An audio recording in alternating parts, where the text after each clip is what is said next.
बाळासाहेब ठाकरेंच्या विचाराला तिलांजली मिळत असल्यामुळे 50 आमदारांना घेऊन एकनाथ शिंदे बाहेर पडले आणि त्याच्यामुळेच भारतीय जनता पक्षाला सत्तेमध्ये येता आलं आणि पुन्हा दुसरी सत्ता त्या ठिकाणी पाहता आली।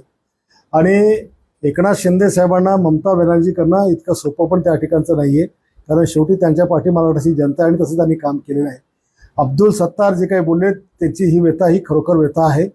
राज्यातल्या 2 कॅबिनेट मंत्र्यांना कशी मारहाण झाली त्यावर कारवाई सुद्धा काही झाली नाही हे उभ्या महाराष्ट्राने त्या ठिकाणी पाहिलं।